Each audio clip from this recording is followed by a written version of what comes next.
a public participation exercise when I was seated in church somewhere, Honorable Speaker, because these members of the Finance Committee devoted a lot of their time to this public participation. And therefore, the question of public participation, I think, is spent and is something that has been covered. Honorable Speaker, there are other amendments, and I'll draw reference to some amendments I've seen here by the Honorable Makali Mulu, some that seek to delete particular clauses, Honorable Speaker.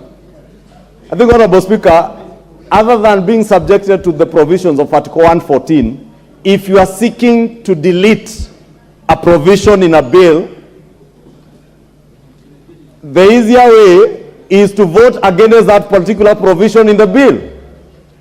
And therefore, you have been accorded the opportunity, since the provision is still the particular clause, for instance, those that the Honorable Makali Mulu sought to delete.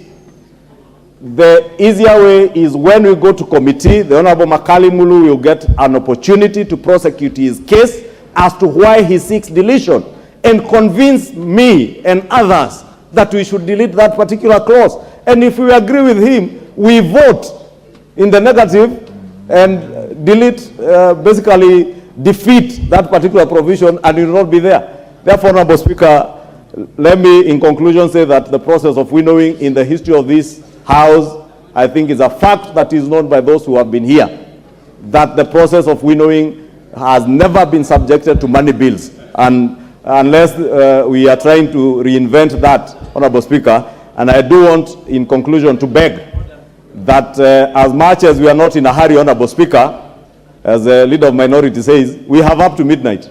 We are in no hurry.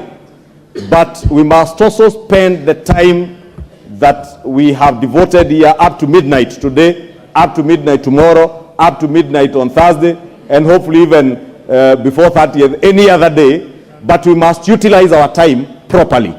Let us not in any way utilize our time through filibustering and trying to spend time in not a very wise manner, Honorable Speaker. I beg to submit. Junet.